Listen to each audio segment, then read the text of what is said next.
somos el equipo uno, conformado por Jocelyn y por mí, Josué. Y nosotros les vamos a presentar el tema de cannabis, cocaína, solventes volátiles y opiáceos. La siguiente, por favor.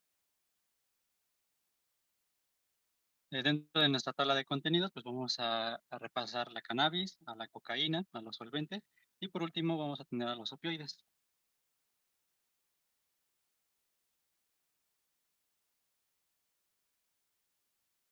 Muy bien, entonces vamos a iniciar con el tema de cannabis. ¿Me das la siguiente, por favor?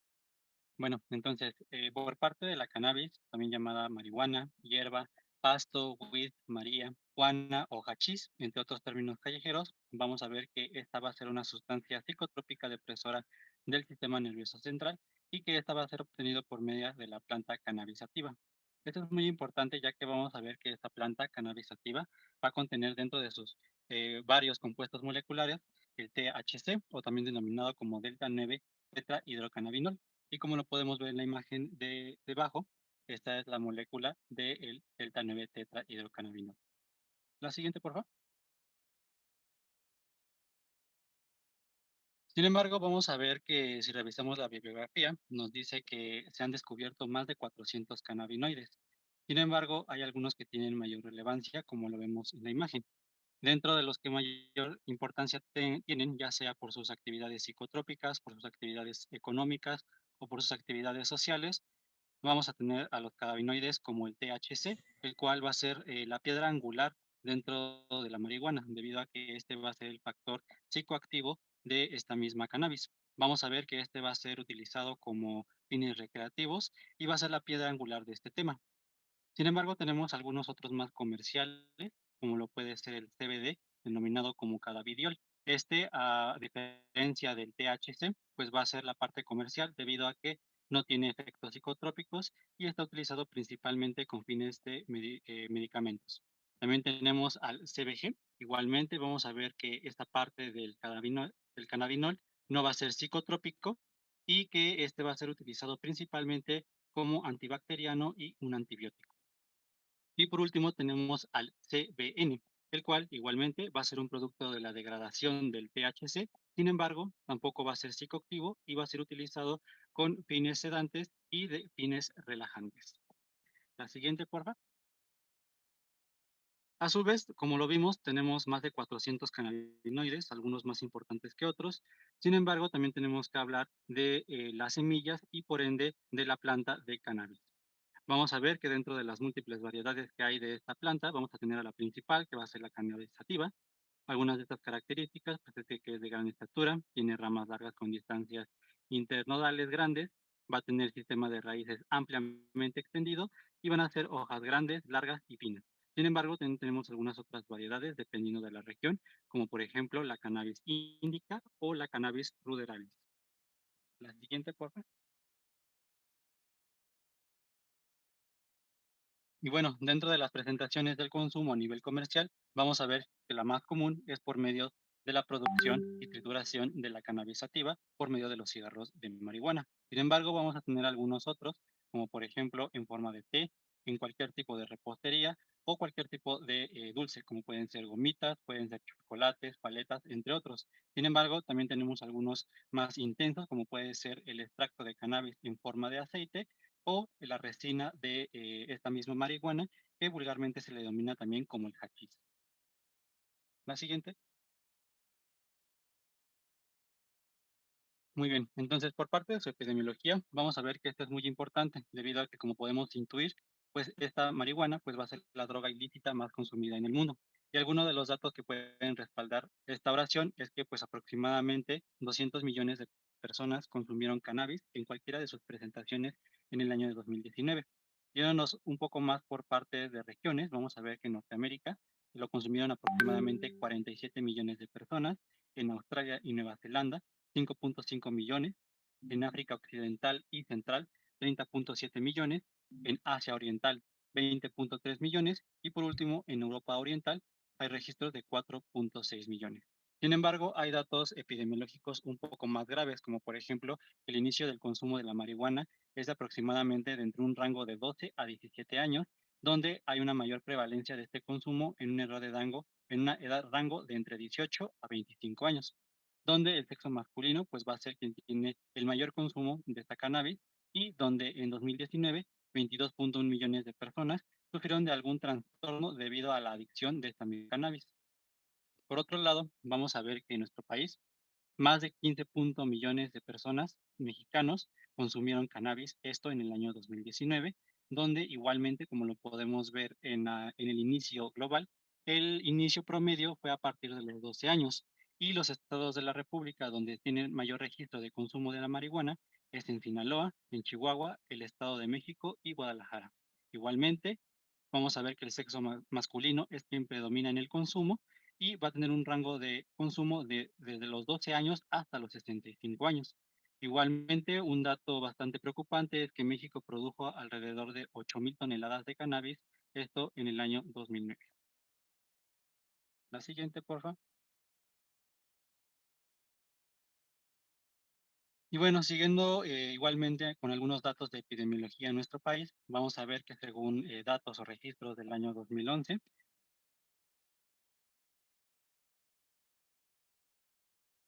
estados de Chihuahua, Durango, Guerrero, Jalisco, Michoacán, Nayarit, Oaxaca y Sonora y Sinaloa. Sin embargo, además de mencionar algunas de las principales formas de cannabinoide que pueden interactuar dentro de nuestro cuerpo, también tenemos las principales semillas que pueden ser plantadas o que son comúnmente plantadas en nuestro país. Como podemos ver en la lista que se muestra a la izquierda, algunas de las más sembradas, pues está la sativa mexicana, variaciones como Sweet Sativa Special, Cannabis Sativa Slang, una variación denominada como Juanita la Lagrimosa, marihuana Top 44, marihuana Jack 44 o Sweet Type.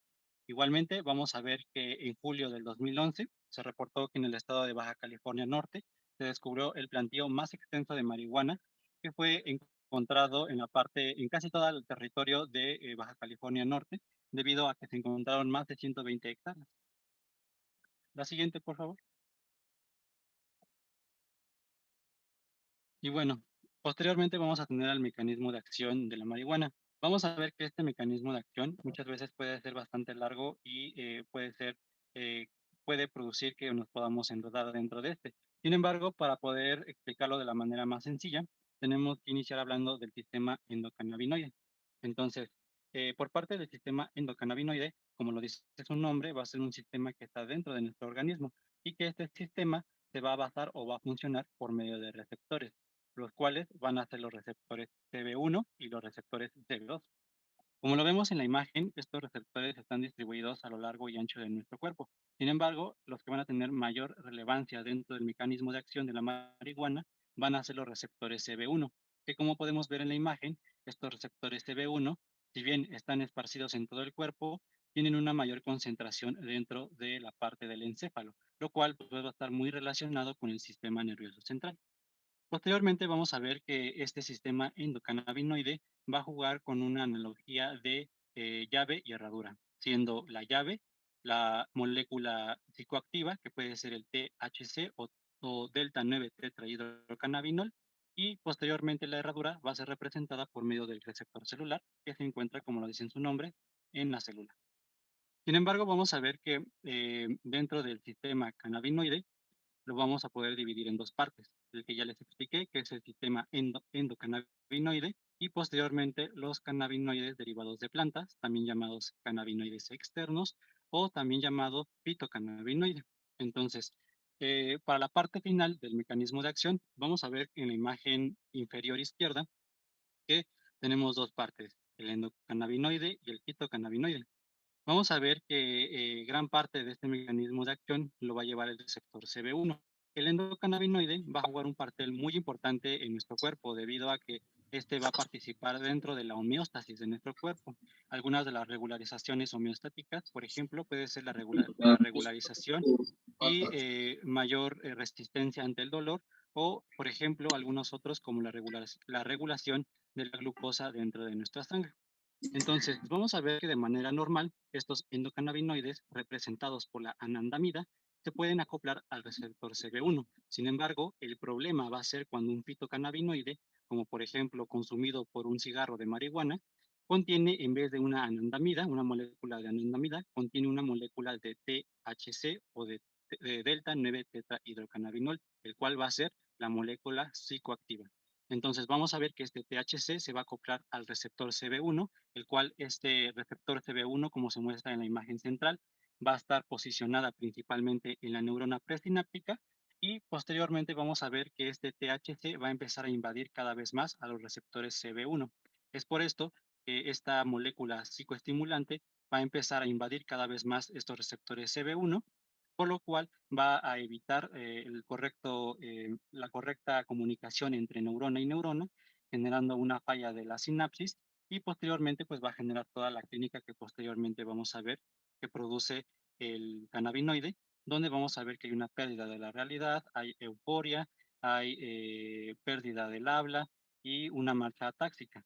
Esto principalmente producido o resumido debido a que en vez de que haya un endocannabinoide, va a haber un THC que va a empezar cada vez más a invadir a estos receptores celulares CB1.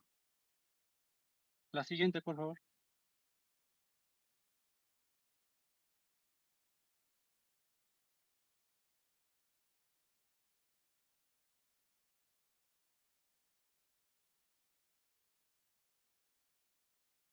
¿Me das la siguiente, por favor?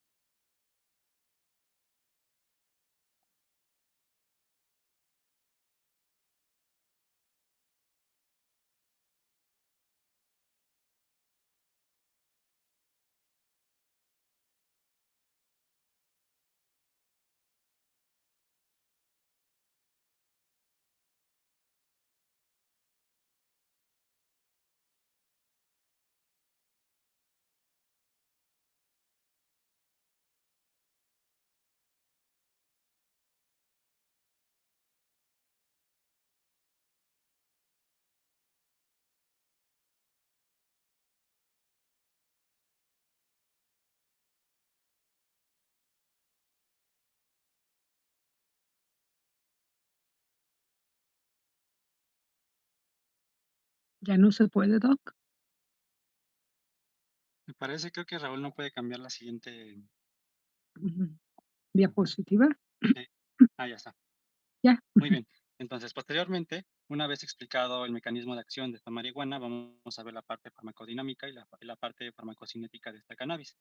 Vamos a ver que este THC, que va a ser la molécula estimulante, pues va a tener un volumen de distribución aproximado de entre 2.5 a 3.5 litros por kilogramo y que este va a ser muy importante porque se va a unir casi al 98% a lipoproteínas plasmáticas. Vamos a ver de igual manera que el metabolismo y almacenamiento de esta cannabis va a ser por medio de la metabolización del hígado y va a viajar, como lo vimos, unido a proteínas. Sin embargo, este se puede almacenar en la grasa corporal y detectarse en un dopaje de meses después. Sin embargo, si revisamos la bibliografía, muchas de ellas coinciden en que en promedio podemos encontrar restos de esta cannabis posterior al consumo aproximadamente 66 días después. Por ende, el test de orina será la mejor opción para el diagnóstico de una intoxicación por medio de marihuana. Vamos a ver que su vida media va a depender del mecanismo en el cual fue ingerido. Vamos a ver que las dos más comunes, que es la fumada y la ingerida, por parte de la fumada, se estima que se puede eliminar en la mitad de entre 2 a 3 horas, mientras que la ingerida de entre 6 a 24 horas. Sus concentraciones alcanzadas también depende de la forma en la que se administra, donde vamos a ver que por medio del humo inhalado puede hacerse una concentración de entre el 10 al 25%. Sin embargo, va a tener mayor poder si es por medio ingerida, ya que este tendrá entre 20.5%.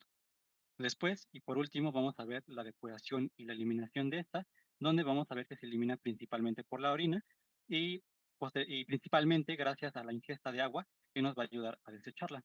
Sin embargo, vamos a ver también la dosis letal, la cual igualmente la bibliografía la divide en dosis letal para aquellos iniciadores y para aquellos consumidores habituales, donde vemos que en personas que inician en el consumo de esta marihuana, solamente se necesitan 2 gramos de manera inhalada y 1 gramo de manera oral para que pueda llegar a ser letal. Sin embargo, para las personas que ya consumen con habitualidad esta cannabis, pueden consumir hasta 10 gramos en cualquier vía o cualquier presentación, siempre y cuando se llegue a una dosis letal de 10 o más gramos. La siguiente, por favor.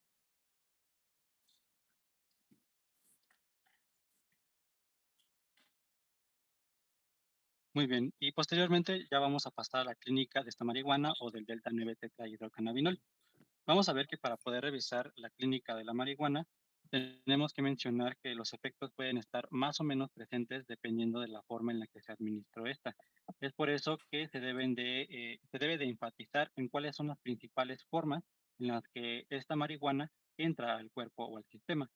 Tenemos las tres principales, que es por medio de la hierba o del cigarro de marihuana, posteriormente por los extractos de esta misma planta, que se almacenan por medio de aceites, y por último, por medio igualmente puede ser fumada o ingerida por medio de la resina o vulgarmente también llamada como hachís.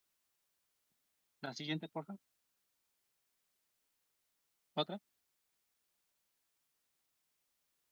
Y bueno, posteriormente y pasando ya a la clínica, vamos a ver que esa clínica la podemos dividir en tres partes: la clínica cognitiva, la clínica física y por último la clínica psíquica. Por parte de lo cognitivo, pues vamos a ver que al momento de la ingesta va a haber una disminución de la memoria tanto a corto como a largo plazo, va a haber una disminución de la atención, somnolencia normal, una disminución de la coordinación psicomotriz, hiperactividad e insomnio. Por parte de la clínica física, pues vamos a ver que puede presentar lagrimeo, conjuntivitis, inyección conjuntival, sequedad de boca, hipoglucemia, trastornos digestivos, cefaleas, hipoventilaciones, taquicardias, vasoconstricción periférica y una marcha táctica o también referida como una marcha de borracho. Y por último tenemos la parte psíquica, que esto también va a jugar un papel importante dependiendo de la personalidad del usuario que ingiera el tetrahidrocannabinol. Sin embargo, lo que las bibliografías coinciden es de que se va a presentar en un inicio una gran cantidad de euforia. Sin embargo, con el paso del tiempo y de la metabolización de la marihuana, puede pasarse al siguiente extremo, que sería la disforia, entendiendo que la euforia es la sensación de plenitud, mientras que la disforia es todo lo contrario. También esta puede ocasionar una depresión transitoria o reacciones de ansiedad e inclusive ataques de pánico, crisis delirante aguda y por supuesto las alucinaciones, principalmente cuando el consumo de la marihuana pues es de manera crónica. La siguiente, por favor.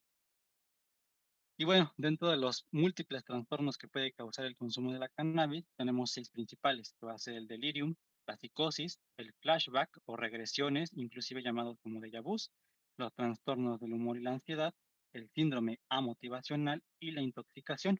Todos estos producidos, como lo vimos por parte del mecanismo de acción, por un bloqueo en la sinapsis o interacción entre neuronas.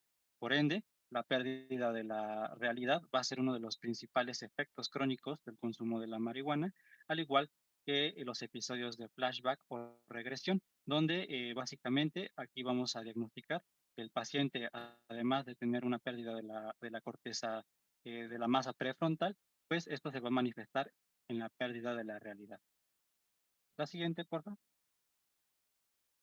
Y bueno, pasando a algunos de los efectos que pueden ocasionar de manera aguda y de manera crónica en el consumo de la marihuana, pues podemos clasificarlo en una tabla.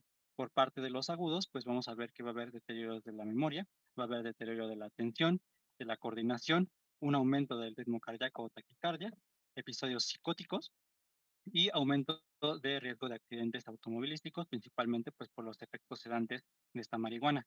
Algunos de los efectos persistentes pues va a ser deterioro de la memoria tanto a corto como a largo plazo y la pérdida de habilidades para el aprendizaje, además de deterioro del sueño.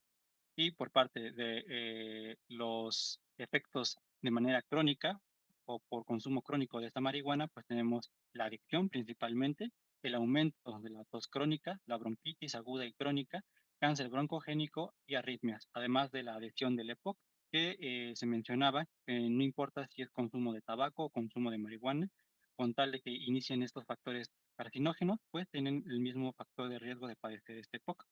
También tenemos el aumento de riesgo de esquizofrenia en personas susceptibles, esto igual como lo vimos por la pérdida de conexión neuronal.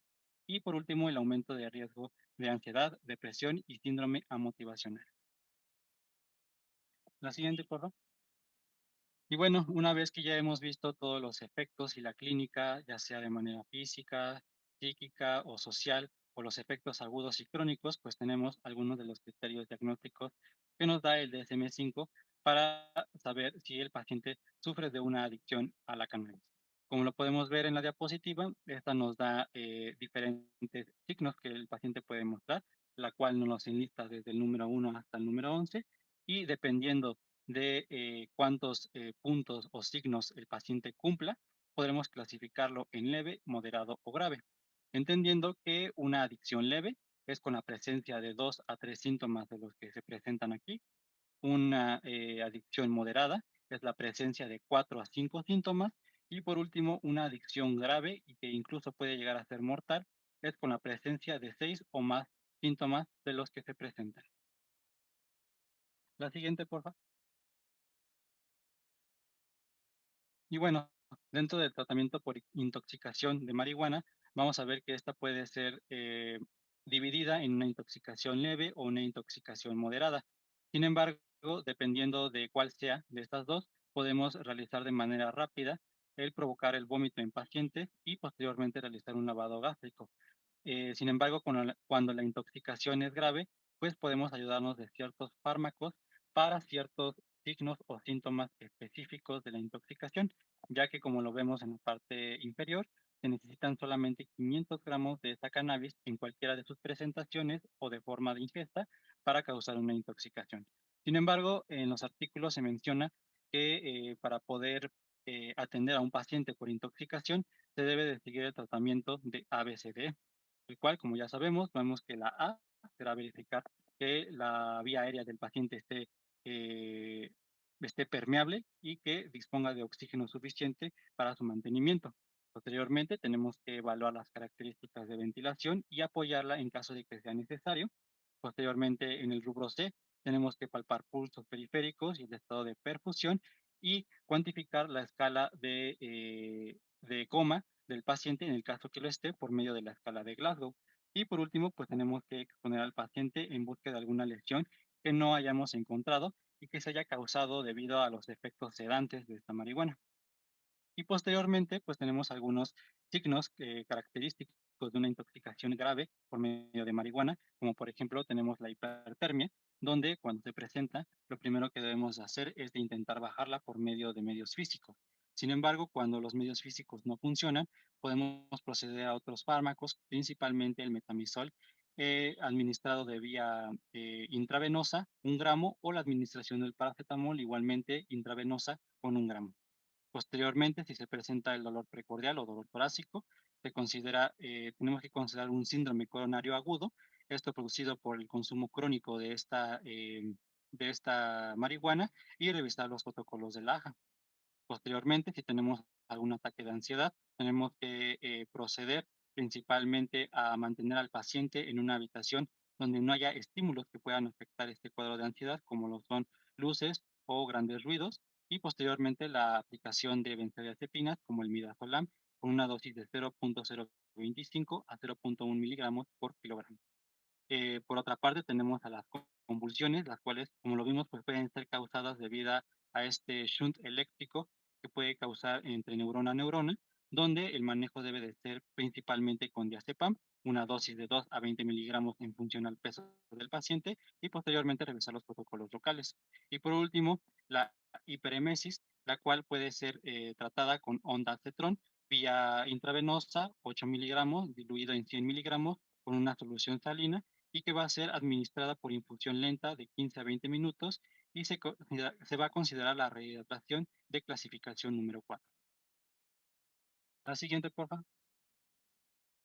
Y bueno, por último, vamos a revisar algunos aspectos históricos y legales de esta cannabis. Vamos a ver que de acuerdo a la Secretaría de Salud y a la Comisión Nacional contra las Adicciones, la marihuana va a estar clasificada únicamente como un depresor. Sin embargo, la Ley General de la Salud, vamos a ver que por medio del artículo 245, vamos a ver que se clasificó dentro del grupo 1. El grupo 1 quiere decir que están clasificados todas aquellas que tienen valor terapéutico escaso o nulo y que van a ser susceptibles a un uso indebido o un problema especialmente grave de salud pública. Revisando algunos aspectos históricos rápidos, vamos a ver que Hernán Cortés fue quien trajo esta semilla de sativa, gracias a algunas regiones de Asia y de la India, y esto con el objetivo de poder empezar a levantar el sector agricultor económicamente hablando. Esta producción fue aceptada por la segunda audiencia de la corona española a cargo de Sebastián Ramírez, quien fue quien aprobó la siembra en Nueva España en el año de 1532. Después, ¿me das la siguiente? ¿Otra? Posteriormente vamos a ver que la economía de la Nueva España, gracias a la plantación de esta sativa, fue muy próspera. Posteriormente, el rey Carlos V de España autorizó que los indígenas aprendieran tanto la siembra, la cosecha y la distribución de algunos otros psicotrópicos, además de la marihuana, de una manera completamente legal. Algunos de estos ejemplos, pues tenemos al teonanacatl, que son los hongos alucinógenos, al toloatzin, que va a ser la semilla de la Virgen, y al peyote, que va a ser el peyote. Inclusive hay datos, como por ejemplo, que el sacerdote franciscano Juan de Zumárraga dijo que esta marihuana era lo único que le faltaba al pueblo indígena para poder ser feliz, ya que múltiples peninsulares, o sea, españoles que nacían en la península ibérica, acudían a la Nueva España y principalmente a la población indígena para poder obtener la hierba y ser capaces de tener sueños astrales o predicciones a futuro, tanto de próximas batallas como de conquistas. De hecho, la única condición para la legalidad de esta marihuana era sacar provecho en el ámbito bélico. La siguiente, por favor. Vamos a ver que tuvo una mejor aceptación en cuanto a legalidad de esta cannabis gracias a múltiples usos medicinales, los cuales fueron adheridos gracias a los sacerdotes franciscanos. Algunos de estos usos medicinales que se destacaron pues, fue el alivio del dolor, el control de las náuseas y el vómito, el alivio de traumatismos a nivel muscular, generar apetito, el alivio del insomnio y las gripes. Sin embargo, no fue muchísimo tiempo después, en el año de 1920, en el mandato del presidente Álvaro Obregón, que se prohibió tanto la siembra, la cosecha y la distribución de esta cannabis, debido a que principalmente había una degeneración social que trajo consigo un aumento de crímenes, violencia intrafamiliar, aumento de homicidios, delitos sexuales y por ende fue un problema de salud pública. La siguiente.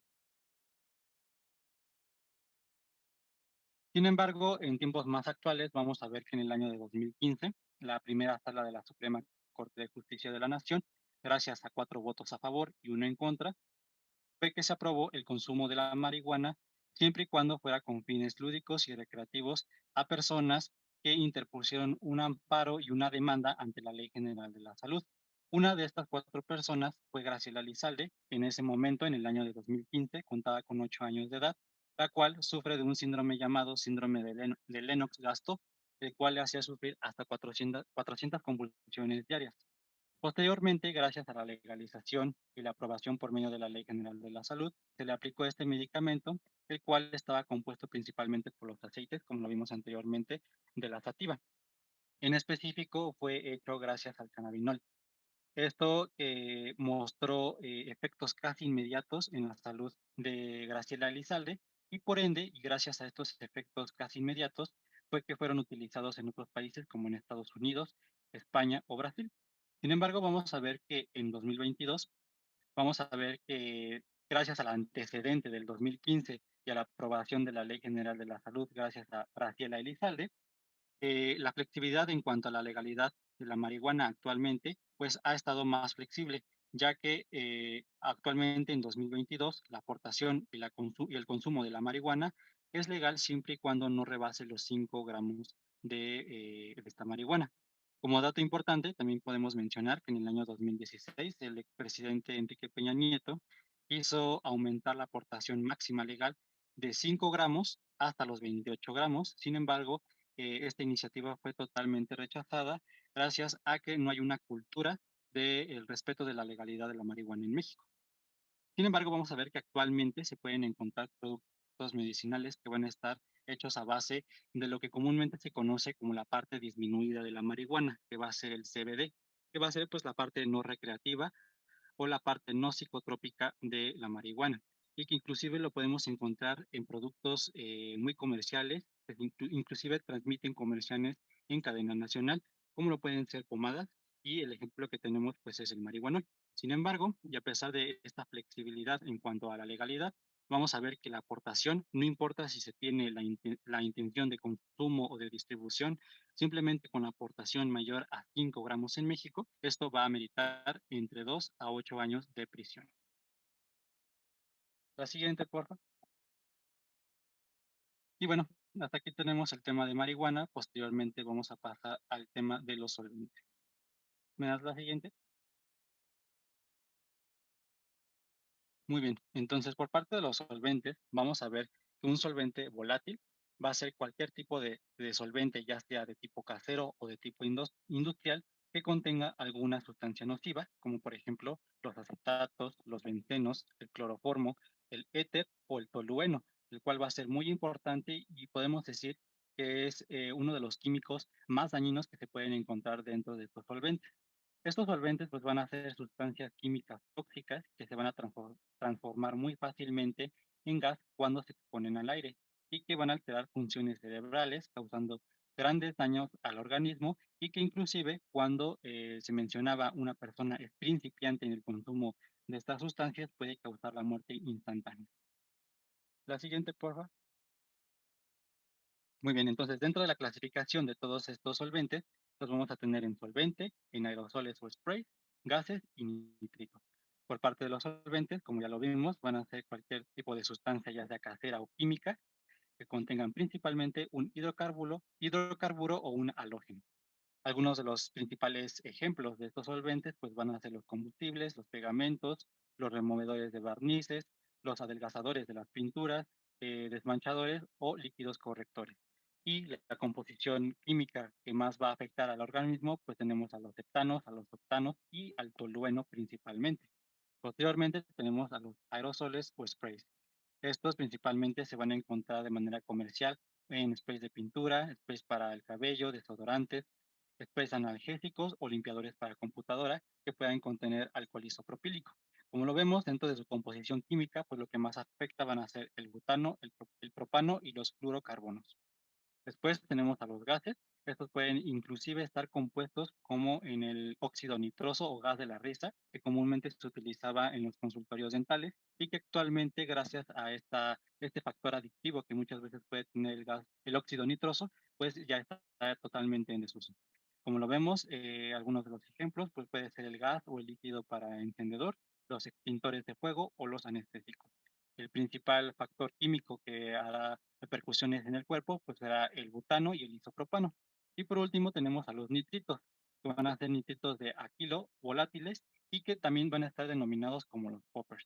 Dentro de la composición química que va a afectar al organismo, va a ser el nitrito de amilo, el nitrito isobutilo o simplemente el butilo. La siguiente, por favor. Muy bien, entonces dentro de la epidemiología, pues vamos a ver epidemiología global, donde vamos a ver que personas de 12 años en 2020, que puede corresponder al 0.9% mundial, o lo que es aproximadamente a 2.4 millones de personas, reportaron haber utilizado los inhalantes en los últimos 12 meses. Por parte de los Estados Unidos se hizo una encuesta en una escuela secundaria muy importante, donde vamos a ver que aproximadamente el 4.8 de los estudiantes donde se clasifica el 2.0 de los estudiantes de décimo grado y el 1.8 de los estudiantes de décimo grado, reportaron haber usado estos inhalantes en los últimos 12 meses. Y por último, dentro de la región norteamericana, vamos a ver que igualmente personas con un inicio de rango de los 12 años en el año 2020, perdón, que generó el 0.1% o aproximadamente 215,000 personas. Igualmente, reportaron haber sufrido algún trastorno causado o derivado por el consumo de inhalantes en los últimos 12 meses. La siguiente, por favor. Pues le falta casi un minuto y cachito, entonces si quieren, cierro Lo esta. cerramos si quieren. Ujú. Ajá, y se vuelven a... Sí, está bien. Sí, gracias. Viéndolo en epidemiología, pero ahora por parte de nuestro país vamos a ver algunas encuestas que se hicieron a lo largo de varios años, iniciando desde el año 2002, pasando de confirmar algunos datos en el 2011 y terminando en el 2016.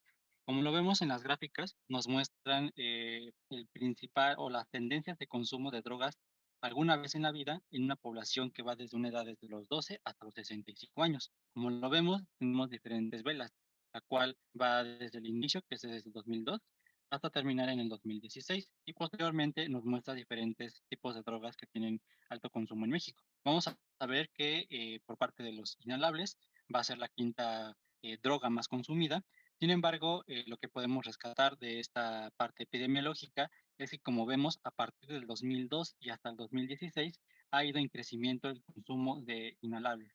Y no solo o simplemente el consumo de inhalables, sino de algunas otras drogas, como por ejemplo la marihuana, que como vimos es la más común, la cocaína o estimulantes de tipo anfetamínico. La siguiente, por favor. Posteriormente vamos a ver algunos de los inhalables más consumidos en México. Vamos a ver que el más consumido pues va a ser el activo solvente con 68.7%. Posteriormente vamos a tener al thinner con 11.9%, pasando por el PVC, pegamentos, cementos y principalmente que contengan el principal factor destructor de estas drogas, que va a ser el tolueno, y terminando con la gasolina o el aire comprimido. La siguiente, por favor. Posteriormente tenemos la edad de inicio de consumo de estos inhalables, viendo que el rango de edad con mayor consumo o de inicio de consumo va a ser entre los 15 a los 19 años, posteriormente entre los 12 a los 14 años, 30 o más, 11 años y posteriormente nos vamos a ir hasta los 30 años, teniendo el dato más importante que lamentablemente entre más pequeños más se tiene el alto consumo de estos inhalables, tanto de inhalables como de marihuana. La siguiente, por favor. Y bueno, dentro del alto consumo dentro de la Ciudad de México, vamos a ver que este está dividido por regiones, principalmente las alcaldías de la Ciudad de México, donde vemos que los que tienen mayor tasa de consumo de inhalables, pues va a ser la alcaldía Gustavo Amadero, la alcaldía Iztapalapa y la alcaldía Iztacalco. Posteriormente, un rango medio de consumo, pues tenemos a la alcaldía Azcapotzalco, Cuauhtémoc y Venustiano Carranza y Magdalena Contreras. Cabe destacar que este mapa, además de que se divide por el alto consumo de los inhalables, pues también tiene un factor que es que las alcaldías que tienen mayor consumo, pues tienden a ser las alcaldías menos desarrolladas, tanto social, cultural, como económicamente. La siguiente, por favor. Y bueno, dentro de la fisiopatología, si la buscamos en múltiples bibliografías, inclusive muchas de ellas nos mencionan que gracias a que el consumo de los inhalables no es una de las drogas más consumidas a nivel global, es por ello que por parte de la fisiopatología y de todas las complicaciones que el consumo de estas puede ocasionar, realmente no son muy estudiadas y son muy pocos los estudios que realmente muestran la fisiopatología de estos inhalables. Sin embargo, algunos de los que puede rescatar es que, por ejemplo, al momento de la ingesta de estos inhalables, la absorción va a ser muy rápida, principalmente por las mucosas y por la piel. Posteriormente, este se va a metabolizar igualmente de manera muy rápida por medio hepático. Y posteriormente, las principales afectaciones van a ser al sistema nervioso central. Sin embargo, algunas de los principales efectos nocivos que va a causar en cuanto al sistema nervioso central son los siguientes, como por ejemplo la inhibición del N-metil de aspartato, la inhibición de los receptores ACH nicotínicos, de los receptores ACH muscarínicos en el hipocampo, de los canales de calcio dependientes de voltaje y acoplados a proteína G, y de la actividad de los canales iónicos ligados al voltaje. Entonces, en manera de resumen, ¿qué pasa si se hace la inhibición de todos estos receptores? Pues va a generar una hiperexcitación de los núcleos dopaminérgicos, lo que va a generar grandes cantidades de dopamina segregadas constantemente. Y esto pues va a generar el aspecto hostil de todos estos adictos. Un punto también muy importante dentro de la fisiopatología es de que los efectos fisiopatológicos van a ser muy parecidos a los del consumo del alcohol o el etanol. Sin embargo, un factor diferenciador entre la fisiopatología de uno y otro va a ser la presencia de químicos con factor de tolueno, debido a que este es el principal diferenciador gracias a que es 100 a 1000 veces más potente que la ingesta del alcohol. La siguiente. Entonces, por parte de su toxicocinética, pues vamos a ver que esta se absorbe de manera muy rápida, ya sea por las vías respiratorias, a la cavidad nasal o la cavidad oral, y por la parte dérmica. Su distribución mayormente va a ser en los tejidos rígidos en lípidos, en tejido adiposo y por supuesto en el sistema nervioso y el hígado. Su metabolismo va a ser igualmente muy rápido, como lo vimos en la diapositiva anterior, por medio hepática, y su eliminación va a ser gran parte por la vía respiratoria y por último por la parte o la vía renal, lo cual pues obviamente al ser excretado por la parte renal, pues va a causar una nefrotoxicidad bastante alta. La siguiente, por favor. Entonces, vamos a ver que cómo se utilizan los inhalantes o las diferentes formas en las que las personas que son adictas a ellas lo administran. Vamos a ver que hay múltiples métodos, como por ejemplo el aspirado o también denominado como sniffing o snorting, donde la mayor característica pues es de que se va a adquirir un pedazo de trapo o de ropa vieja o de estopa. Posteriormente, este va a ser humedecido con el tóxico y posteriormente va a ser inhalado por medio de cavidades nasales. Posteriormente tenemos el rociado, donde este va a ser, como lo vemos en la imagen, pues por medio de una lata va a ser rociado en cavidad oral o cavidad nasal. Después tenemos al bagging. Este puede ser ya sea por tóxicos de manera líquida o de manera gaseosa. Estos van a ser almacenados en una bolsa y posteriormente pues van a ser administrados por medio del impulso de esta bolsa. Y por último tenemos al huffing, donde al igual que el primero, que es el sniffing, este, su mayor diferenciador es de que este va a ser administrado cada, cada cierto tiempo. Se mencionaba que los efectos aproximadamente duran entre 15 a 20 minutos y la característica principal del huffing es de que se van a hacer aplicaciones constantes a lo largo de todo el día. Esto también lo podemos ver en la parte inferior, ya que nos dice que la intoxicación pues dura apenas unos minutos, que como se los mencioné puede durar entre 15 a 20 minutos. Por ende, las personas que son adictas a estos tóxicos pues van a tratar de prolongar la euforia administrando constantemente estos tóxicos por estos diferentes métodos a lo largo de varias horas. La siguiente, por favor. Y bueno, en este cuadro básicamente nos explica lo mismo, sin embargo, nos explica de una manera más detallada, como por ejemplo la presencia de mona, el bolsazo, que es el bagging, el globeo, que se mencionaba que no es tan común, principalmente porque se utilizan globos y el principal factor tóxico va a ser el helio. Posteriormente tenemos el espolvoreado, que es como lo vimos, por medio de una lata, rociar el aerosol en nariz o en boca, la esnifada o sniffing, es inhalar directamente de la lata o del contenedor de la sustancia tóxica hacia la nariz o boca. Y por último, la técnica de jalada, que es inhalar por nariz o boca la sustancia directamente del producto. La siguiente, por favor. Y bueno, dentro del cuadro clínico vamos a ver que los principales efectos pues, va a ser un estado de euforia, posteriormente va a haber la depresión del sistema nervioso central y por ende va a asemejar a efectos anestésicos y posteriormente la intoxicación como si se tratase de una intoxicación por etanol. Vamos a ver que los efectos en el cuadro clínico los podemos clasificar primero por efectos inmediatos. Al momento de producir la inhalación de estos tóxicos, pues se va a producir la somnolencia, la pérdida del equilibrio, falta de coordinación, un temblor fino, alteraciones de la memoria a corto plazo, una falta de la concentración, lentitud en los movimientos, un lenguaje lento e incoherente y cambios en la conducta, que estos pueden ser extremistas, ya sea que el paciente sea muy agresivo o sea muy apático. Igualmente es muy importante mencionar que el adicto a estas sustancias, pues va a estar administrando cada determinado tiempo a lo largo del día estas sustancias. Por ende, cuando se usa de manera crónica, vamos a agregar temblor y convulsiones, una falta de coordinación, una reducción notable de la memoria, las epilepsias, que al igual que la marihuana, es por una falla en la neurotransmisión, daño agudo a hígado y riñón, principalmente porque la metabolización de estas sustancias es por vía hepática y la excreción es por vía renal, y problemas respiratorios crónicos.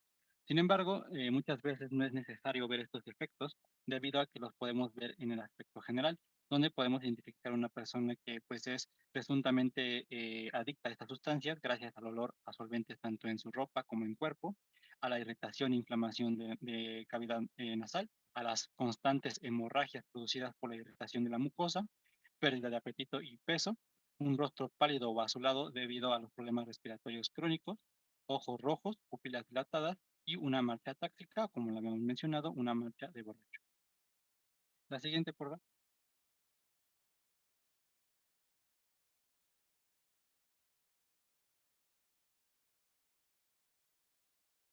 Y bueno, como lo vimos igualmente anteriormente en la parte de marihuana, tenemos una vez identificado el cuadro clínico, los criterios para el diagnóstico de adicción dados por el DSM-5. Al igual que en la parte de marihuana, pues vamos a tener 5 principales rubros, los cuales nos describen los principales signos y síntomas de una persona adicta a estas sustancias inhalables o volátiles, y que vamos a ver que dentro de la clasificación del DSM-5 nos va a decir que una adicción leve a estas sustancias nocivas es cuando se presentan uno o dos rubros. Posteriormente, una adicción leve a estas sustancias es cuando se presentan mínimo tres rubros. Y una adicción grave a estas sustancias volátiles es cuando se presentan mínimamente cuatro de estas. La siguiente, por favor. Y bueno, dentro de los múltiples daños causados por los solventes, vamos a ver que, pues, si nos ponemos a buscar específicamente cada uno de los daños, van a ser demasiados. Sin embargo, de una manera resumida, pues podemos ver, por ejemplo, puede causar daño cerebral, principalmente por la desmielinización, y causará un shunt eléctrico entre las neuronas, causará una hemorragia nasal debido a la constante irritación de las mucosas nasales, daño en corazón, debido a un latido irregular que puede ser causado principalmente por cardiomegalia, un daño al sistema respiratorio que causa hipoxia y posteriormente una posible muerte, calambres y debilitamientos musculares debido a una falta y una disminución de la concentración sanguínea de potasio y calcio, un daño hepático debido a que la metabolización es gracias al hígado, y por último un daño renal debido a que la excreción es por esta vía y causará una incontinencia urinaria y posteriormente una falla renal. La siguiente, por favor. Y bueno, dentro de los auxiliares del diagnóstico, uno de los artículos mencionaba que realmente no es necesario gracias a que el cuadro clínico es muy representativo de una persona que es adicta a estas sustancias. Sin embargo, cuando se tiene alguna duda de si este es o no adicto a estas sustancias, pues se pueden hacer diferentes diagnósticos auxiliares, como por ejemplo la presencia de una biometría hemática, del pH y de exámenes de VIH o de enfermedades de transmisión sexual. Sin embargo, pues vamos a ver que la presencia de VIH o de enfermedades de transmisión sexual, pues no son patognomónicos de una persona adicta a estas sustancias. Por ende, se dice que no es realmente muy necesario los auxiliares del diagnóstico. Otra parte en la que la bibliografía no concuerda es en la prueba de orina, debido a que se ha mostrado en diferentes estudios que la prueba de orina realmente no puede identificar o diagnosticar verazmente si una persona es o no adicto, principalmente porque estas sustancias se presentan de manera gaseosa. Y por último tenemos a la cromatografía, donde esta se utiliza por medio o para confirmación de casos especiales, en donde realmente el cuadro clínico no es lo suficientemente estable para hacer el diagnóstico. Aquí lo que se hace es una separación de todos los componentes sanguíneos hasta poder encontrar de la forma gaseosa algunos de los componentes, principalmente, como hemos visto a lo largo del tema, principalmente la presencia del tolueno. La siguiente, por favor. Y bueno, dentro del apartado de cómo dañan estos solventes, vamos a ver que cada uno de los compuestos de estos tóxicos causa diferentes afectaciones en diferentes partes del cuerpo. Sin embargo, vamos a ver que el principal, que es el tolueno, pues va a causar daño cerebral gracias a la pérdida del tejido cerebral, y esto va a causar un deterioro en la cognición, obviamente problemas en la marcha, va a haber una pérdida en la coordinación, tanto a nivel psicomotriz como en el habla, una pérdida del equilibrio, espasmos en las extremidades, pérdida progresiva tanto auditiva como de la visión, y daño tanto a hígado por la metabolización y a los riñones por la secreción. La siguiente, por favor. Y bueno, dentro de las múltiples complicaciones, pues vamos a ver que va a haber ataque cerebelosa, una encefalopatía muy marcada, daño cortical y subcortical, neuropatías, parkinsonismo o síndrome parkinsonismo, neuropatía periférica, un síndrome de muerte súbita del inhalador, sofocaciones por los mismos efectos dopaminérgicos que causan estas sustancias, traumatismos, ahogamientos, miocardiopatías, demencias por el uso crónico, anemias, leucemias, cáncer hepatocelular o toxicidad renal. La siguiente. Y bueno, por último, vamos a ver las principales causas de muerte de estos solventes. los cuales, como lo vemos en la tabla, nos los puede subclasificar en causas agudas y causas tardías. Y dentro de las agudas tenemos a las causas directas, los cuales, pues en el síndrome de muerte súbita por el inhalador, vamos a ver que también tenemos causas indirectas, principalmente por los efectos que genera o los efectos dopaminérgicos que se genera, como la sofocación, la aspiración, los traumatismos, el ahogamiento o la presencia de fuego, que cualquiera de estas, gracias a los efectos dopaminérgicos, pues causan la muerte inmediata de los pacientes.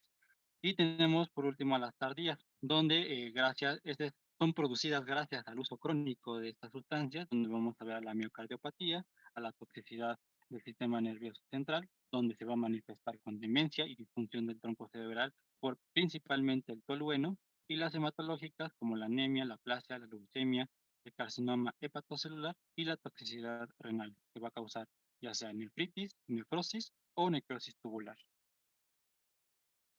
Más siguiente, por favor. Bueno, ¿hasta aquí tienen alguna duda? Creo que no. Bueno, entonces vamos a empezar con lo que es la... Ah, perfecto. Entonces vamos a empezar con lo que es la cocaína y los opioides. En este caso, primero la cocaína, la cual es una droga estimulante y activa elevada o proveniente de lo que son las hojas de la planta de coca. Se considera la cocaína o está clasificada en la ley de sustancias controladas como clasificación 2, ya que pues esta droga tiene un alto potencial en lo que es el abuso y puede llegar a conducir dependencia tanto psicológica como física y pues es considerada una de las peligrosas o de las más peligrosas. ¿Le puedes dar la siguiente? Vamos a tener que la cocaína tiene muchísimos nombres, uno de los más famosos, pues, la coca, nieve, piedra y algunos otros. Los principales países productores de lo que es cocaína, pues es Colombia, Perú y Bolivia, que es en el origen de América del Sur. Viene del principal alcaloide, que es el benzoilmetilglicina, que viene del arbusto eritroxilón de la coca. Vamos a tener un poco de historia, en el cual en 1885 Albert aisló por primera vez lo que es la cocaína de la planta, el cual extrajo pues el ingrediente principal que se convirtió como en el tónico elixir pues fundamental y que era mágico, ¿no? Llegó a estar entre lo que es entre los vinos o entre la Coca-Cola. En 1880 su uso para el tratamiento se estudió y podría usarse para lo que es la neurastemia, también para curar depresión, alcoholismo, hasta lo que es el asma. Y en 1902, Richard logra sintetizar por primera vez lo que es la cocaína, pero a la hora de hacerla sintética, pues es una de las más caras para realizarla. ¿Me puedes dar la siguiente? Y bueno, vamos a tener que en el 2020 a nivel mundial, personas que tienen más de 12 años llegaron a consumir 1.9% o equivalente a 500.2 millones de consumidores en el último año, principalmente en lo que son los hombres y en el rango de la edad de adultos jóvenes de 18 a 25 años, que es equivalente a 4.3% o a 1.4 millones de personas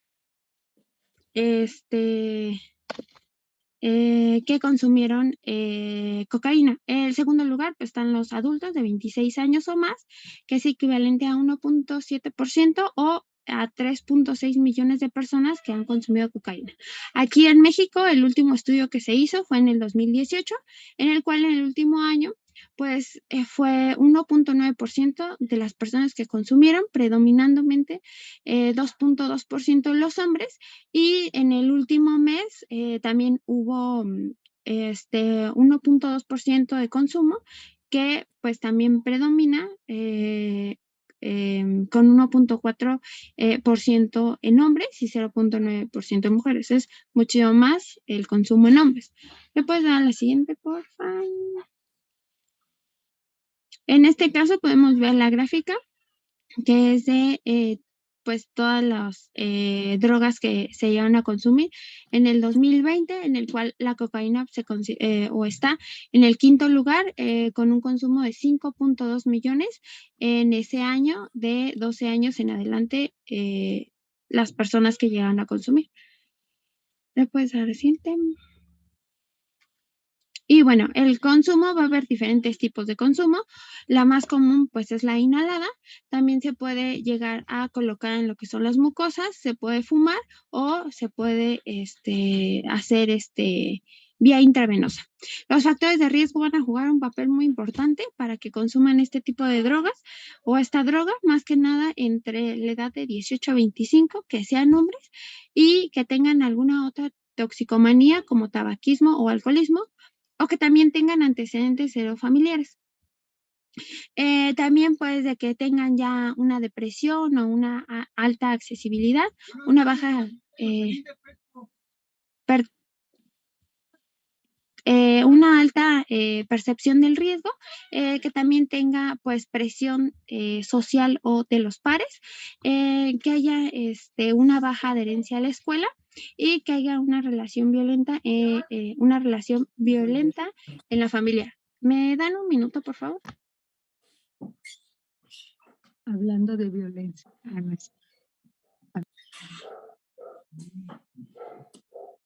Bueno, chicos, hoy tenemos la suerte de que esté la doctora Nora Cotero, así que estamos de lujo el día de hoy. ¿Sales? Que es la psiquiatra del hospital. ¿Ok? Sí, claro. Okay. Bueno, la obtención de la coca va a ser por 2 vías y esto nos va a ayudar para la formación o para conocer lo que es la función química de esta droga. Entonces, el primer paso se puede ser la hoja, que se humedece con una solución alcalina y se tritura, nos genera como una pasta, la cual se macera con queroseno o algún otro solvente orgánico, se filtra y nos genera la pasta de coca, y esta es por extracción alcalina. Pero hay otra extracción, que le puedes dar la siguiente, que es la extracción ácida, la cual es la hoja se combina con o se humedece con una solución de sulfídrico, nos da la base, se filtra, se coloca lo que es cal o carbonatos y nos genera la pasta cruda de coca. Aquí se van a derivar lo que son las dos formas que se conocen de la cocaína.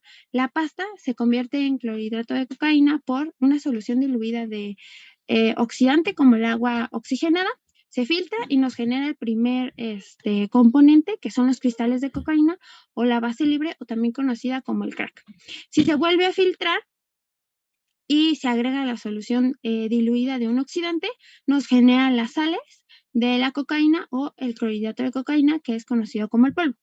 Principalmente la farmacocinética, la que mejor va a dar pues el tipo de efecto o de inicio de acción, pues es la cuestión intranasal, la cual tiene un inicio de acción de 1.5 minutos, tiene un máximo de efecto de 15 a 20 minutos y su duración del efecto puede llegar a durar de 60 hasta 90 minutos, a comparación de las otras como es la inyectada, que su inicio de acción es de 10 a 60 segundos, tiene un máximo de 3 a 5 minutos y una duración de 20 o hasta 60 minutos.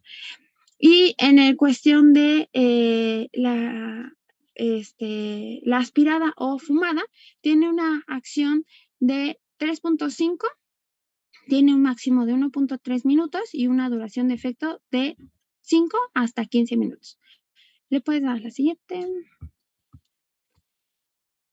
Y bueno, la farmacocinética, vamos a tener que esta se absorbe, ya sea por la mucosa, pasa al torrente sanguíneo, llega a atravesar tanto la barrera hematoencefálica como la barrera placentaria, la cual se considera en categoría C.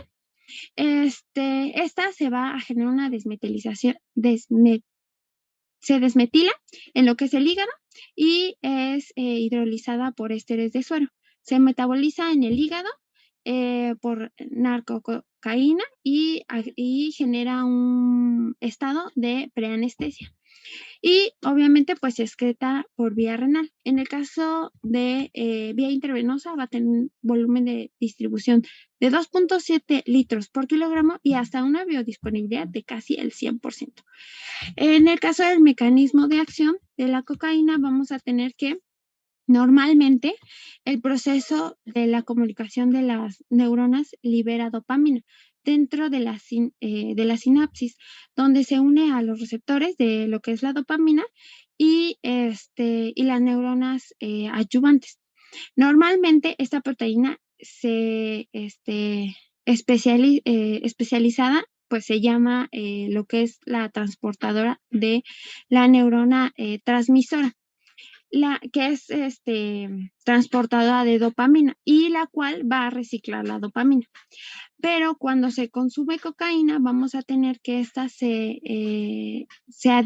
la cocaína se adhiere a lo que es esta proteína transportada de dopamina y bloquea el proceso normal de reciclaje que debe de tener, en el cual pues nos va a dar el resultado de que toda la dopamina se va a quedar en esta sinapsis y es lo que nos va a generar esa euforia o ese placer que genera la cocaína en estos pacientes. Y le puedes dar a la siguiente. Y bueno, vamos a tener dos o varias fases, una intoxicación aguda y una intoxicación crónica. En el caso de la intoxicación aguda, lo principal que siempre van a buscar estos pacientes es la euforia, la sensación de euforia que les genera la cocaína. Se puede llegar a acompañar de algunas otras cosas como hiperexcitabilidad, aceleración de los procesos de pensamiento, disminución tanto del hambre, del sueño o de la fatiga. También puede haber cambios de lo que es la presión arterial, la temperatura, el ritmo respiratorio. Ahí va a entrar la segunda fase, ya que les va a generar una disforia, un malestar de angustia, depresión y empieza lo que es la tristeza y la apatía. Entonces, esto va a volver a generar que tengan un consumo compulsivo y que quieran volver a regresar a esa euforia que les genera. Pero se puede acompañar también esta tercera fase de alucinaciones, ya sean visuales, auditivas o olfatorias. Y de aquí se llega a generar lo que es en la cuarta fase llegan a tener lo que son la psicosis con alucinaciones. Le puedes dar a la siguiente. En el caso de la intoxicación crónica, creo que te saltaste una. Ay, ¿qué le pasó? Bueno, sí, dale a la siguiente, no hay problema. En el caso de las manifestaciones clínicas, en cuestión a que si fuman estos pacientes nos van a generar varias repercusiones.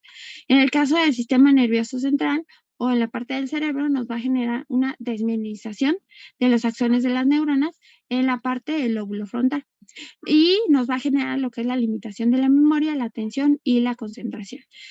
También pueden llegar a ser propensos a que presenten un evento cerebrovascular, convulsiones, confusión o excitabilidad psicomotriz. En el caso de la parte faringia nos puede generar lesiones o cáncer. En el caso del sistema respiratorio, pues nos puede generar enfisema o cáncer de pulmón. En sistema cardiovascular nos puede generar lo que es la arritmia, hipertensión arterial o infartos, y en la parte gastrointestinal, pues náuseas, vómitos o úlceras, ya que pues inhibe que tengan hambre estos pacientes. ¿Le puedes dar a la siguiente?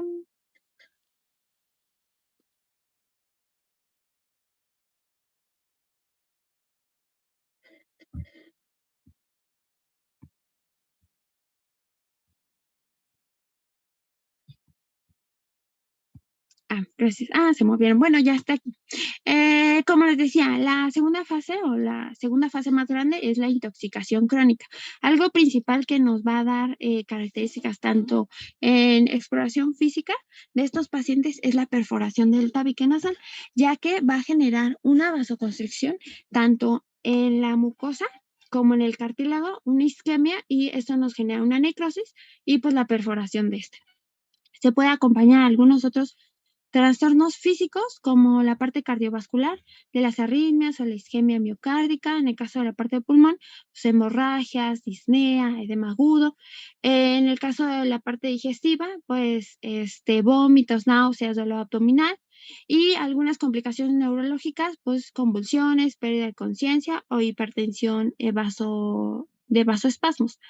Algunos trastornos psicológicos, pues de que va a tener dependencia, que va a intentar o tiene deseo constante de consumir, ya que el principal, lo que buscan es lo que es la euforia. Irritabilidad, agresión, depresión, también insomnio, alucinaciones táctiles, disminución de la capacidad de concentración, un aumento de comportamientos sexuales de riesgo y vamos a tener que algunas también dosis tóxicas que hay que tener cuidado en estos pacientes es que si consumen más de 1 gramo por vía intravenosa puede llegar a tener una dosis tóxica. Si es inhalada o vía oral puede ser de 8.7 hasta 14 miligramos y ya una dosis letal pues puede ser 0.5 o 1.5 gramos que consuman la cocaína. Vamos a tener que también a la hora de que tienen o darnos cuenta de que empiezan con fases de abstinencia, pues va a haber tres fases. La primera es la fase depresiva, la cual pues tienen esa, empieza de 1 o a 5 días puede llegar a durar esta fase. En esta fase pueden llegar a tener fatiga, cansancio, tristeza, insomnio o pérdida de apetito. En la segunda fase llega a durar de 1 o hasta 10 semanas sin consumo, la cual puede presentar anedonia, somnolencia, letargia o irritabilidad. Y en el caso de una tercera fase, que es la excitación, esta ya puede durar indefinidamente después de las 10 semanas y va a pues tener intentos de deseo de nuevo consumo y cambios bruscos del estado de ánimo en estos pacientes. ¿Me puedes dar a la siguiente? Y bueno, para el diagnóstico nos vamos a apoyar de mucho la historia clínica, ya que estos pacientes regresan por varias veces que han entrado por las intoxicaciones que tienen estos pacientes. Y en el caso de las manifestaciones clínicas y la exploración, pues hay que tener en cuenta lo que es o explorar lo que es el tabique nasal y muchos de estos pacientes, aparte de la euforia, tienen midriasis. Vamos a tener que nos van a ayudar los criterios para diagnosticar de la DSM-4, la cual pues es de que tiene un consumo reciente de cocaína, que tiene cambios psicológicos, ya sea de euforia, de hipervigilia, somnolencia, y de aquí se debe de cumplir con 2 o más de los siguientes signos, que son pues taquicardia o bradicardia, dilatación de pupilas, aumento de disminución de la tensión arterial, sudoración o escalofríos, náuseas o vómitos, pérdida de peso o desmostrable, también agitación, debilidad muscular y confusión o crisis o comuniciales. Y hay que también descartar que cualquier síntoma que llegue a tener este paciente que no sea por alguna enfermedad o por otra enfermedad médica o que sea por un trastorno mental. Hay que diferenciarlos. Y para la cuestión del laboratorio, pues se puede hacer una prueba de saliva en la cual con el tubito o el como palillito que se puede decir, tiene una esponjita, se absorbe lo que es la saliva, se coloca en el tubo con una solución y se ponen 3 gotas en cada circulito de abajo y deben de salir positivas. Estas llegan a durar o si queremos saber antes de las 72 horas si este paciente ha consumido. En el caso de, bueno, la siguiente, por favor. En el caso de algunas otras pruebas, pues puede ser la prueba de sangre, la cual esta llega a durar, o puede llegar a ser positiva hasta 12 horas si ha consumido. Y si no sale a las 12 horas, pues podemos pedir que nos den la cuantificación de la benzoileagonina, la cual llega a durar hasta 48 y pues va a salir positivo. La más común y la más barata que hacen, pues es la prueba de orina, la cual llega a durar o a estar en el sistema hasta 72 horas. Y si ya queremos algo específico o conocer si es un paciente que ya ha tenido recurrencia o que su consumo es crónico, pues también se pide el benzoileagonina, que va a estar a mayor a 300 microgramos durante los 10 días. Y bueno, aquí nada más les puse unas imágenes de cómo se ve pues un corte de la lesión causada por cocaína en el cerebro, y abajo pues nos podemos dar cuenta la disminución de los receptores de dopamina que hay en una persona que no consume drogas y en una persona que sí consume drogas. Le puedes dar la siguiente.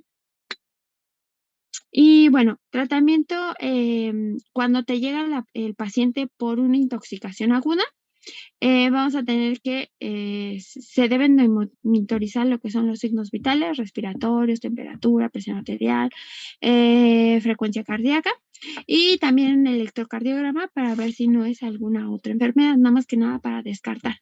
Como tal, pues no hay un antídoto para la sobredosis en estos pacientes, y solamente se puede llegar a utilizar el uso de soluciones salinas o algún otro cristaloide.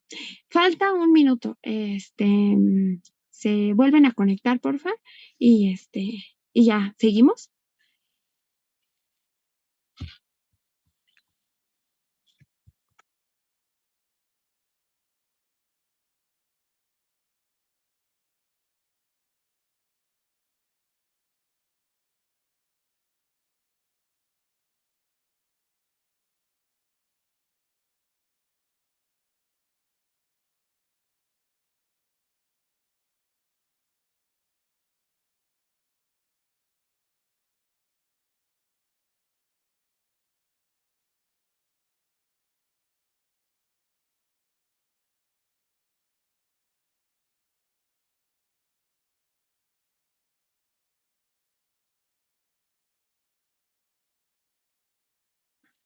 Ya. ¿Le puedes dar la siguiente, porfa? El tratamiento como tal no va a haber uno específico o que sea 100% eficaz en estos pacientes, pero nos puede llegar a ayudar. Como lo que es el metilfenidato, levodopa o cardodopa, modifinilato o vigabatrina. Son los más eficaces que pueden llegar a ayudar a recuperarse de lo que es el consumo de cocaína. Se debe complementar con pues una terapia cognitiva conductual o un enfoque de refuerzo de comunicación o comunidad terapéutica. ¿Le puedes dar la siguiente?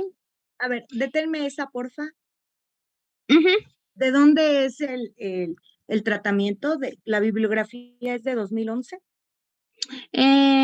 Sí. Sí.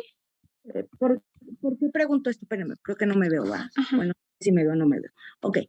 Aquí la situación es que yo siempre les digo a mis alumnos, una cosa es lo que ustedes leen en la bibliografía de los libros gringos o de otros países y lo que realmente utilizamos en México. Realmente el tratamiento para adicciones es sintomático, pero aquí me llama mucho la atención que ¿por qué vas a dar una anfetamina como tratamiento, que es el metilfenidato, un psicoestimulante que los puede enganchar todavía más en la droga? Entonces, de entrada eso, levodopa, carbidopa es como darle un tratamiento para Parkinson, o sea, por eso te digo, y modafinilo es un tratamiento que en psiquiatría utilizamos para hipersomnia, para esos pacientes que por más que quieren no se pueden mantener despiertos. Entonces, muchas veces lo indicamos para apoyarlos. El modafinilo podría ser, pero aterrizándolo en el IMSS, digo, suena bien bonito, pero no tenemos, los que han rotado en urgencias, no tenemos antidoping. ¿En quién creen que tenemos que creer? en el paciente o en el familiar, o sea, todo es sintomático, el diagnóstico es sintomático, ¿sale? Entonces, qué padre que ustedes encuentren esto. La realidad es que tómenlo con mucha, pero mucha precaución, porque ese no es el tratamiento en México. Vigabatrina, tiagabina, son medicamentos que son para antiepilépticos, y yo creo que la doctora Leti nos podría decir qué utilidad tendría utilizar bromocriptina. No sé, Leti, ¿habías escuchado algo? No, realmente no.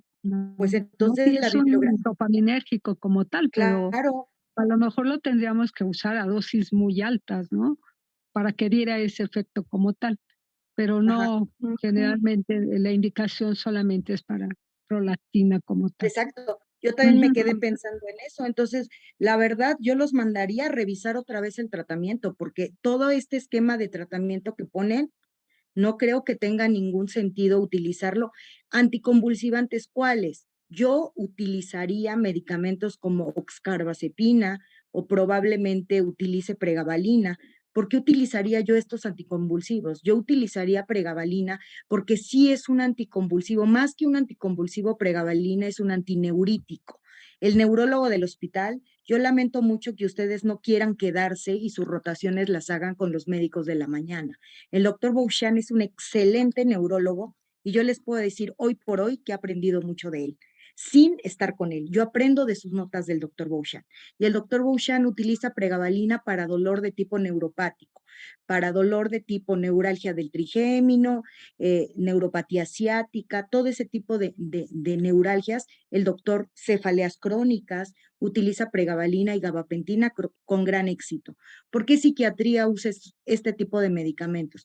Los utilizamos porque sí tienen indicación para ansiedad. ¿Y qué creen que tienen estos pacientes? Ansiedad para aventar para arriba, porque hacen abstinencia.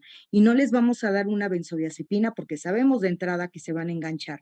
Lo podemos hacer, pero lo vamos a hacer un periodo corto de tiempo y normalmente si están vigilados en el hospital. Porque si ustedes, según lo que oí hace rato, pues dentro de estos síntomas está la taquicardia. Estos pacientes se infartan. Entonces, evidentemente requerimos utilizar un ansiolítico. La misma descarga adrenérgica está dando esos síntomas físicos. Entonces, evidentemente les puede ir bien con un medicamento que les baje la ansiedad, como la pregabalina. ¿Por qué utilizaría yo oxcarbazepina? Porque finalmente, si ustedes revisaran el tema de trastorno bipolar, sabrían que ese tipo de medicamentos anticonvulsivos los utilizamos para trastorno bipolar, pero en otros pacientes que tienen un comportamiento bipolar, como justamente estos pacientes adictos a cocaína y a marihuana y a anfetaminas y bueno, varias de las sustancias de la clase, nos puede ayudar a modular la impulsividad y los cambios marcados de humor, ¿sale? Entonces, me van a ir a revisar, yo sé que no es mi clase y yo entré aquí nada más de apoyo, pero yo se las hubiera mandado revisar porque ese tratamiento no se da en México. Nosotros en México, normalmente la mayoría de los psiquiatras no vemos adicciones, paradójicamente a lo que ustedes pensarían. Nosotros vemos psicosis, eso es lo que vemos los psiquiatras. Ya, las manifestaciones avanzadas de un trastorno por consumo de sustancias. ¿Quién en México ve adicciones? Los centros de integración juvenil. Grábense ese nombrecito porque es la única institución que ve adicciones a nivel Secretaría de Salud y bien manejados. Es un tratamiento multidisciplinario con un médico general de entrada, luego un psiquiatra y un terapeuta. Entonces, ahí sí se da un tratamiento integral. Quítense de su cabeza todas esas granjas y anexos de AA que sirven para nada. Para lo único que sirven es para que los pacientes hagan abstinencia, empiecen a convulsionar y queden con daño cerebral. Entonces, si ustedes tienen algún conocido que consume sustancias, mándenlos a CIJ. Es la única institución donde les van a dar un tratamiento integral. Y lo que yo les puedo aportar en la clase es que nosotros en el Seguro Social lo subrogamos. Los pacientes que tienen Seguro Social pueden ir a atenderse a CIJ, pero sorpresa, no los puedo mandar yo como psiquiatra ni la doctora Leti como endocrinóloga o el neurólogo. ¿Quiénes los tienen que mandar? El médico familiar a través de trabajo social. Fíjense lo malo de las políticas de salud. O sea, ¿cómo yo como psiquiatra no los puedo derivar? Vienen conmigo de vuelta cuando ya tienen un tratamiento de CIJ y como yo no tengo la infraestructura ni el tiempo para verlos, porque no tengo subsecuencia en mi consulta habitualmente, les autorizo lo que autoriza CIJ y les digo, para mí este tratamiento está bien, yo te agregaría un medicamento que se llama, por ejemplo, anfebutamona, que utilizamos en pacientes con tabaquismo intenso. Yo así lo he llegado a hacer. Les llego a agregar alguno que yo considero que les pudiera funcionar y así como los vi, los mando de vuelta a CIJ. ¿Ok, chicos?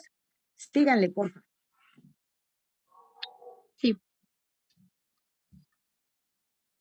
Pues a la siguiente, por favor.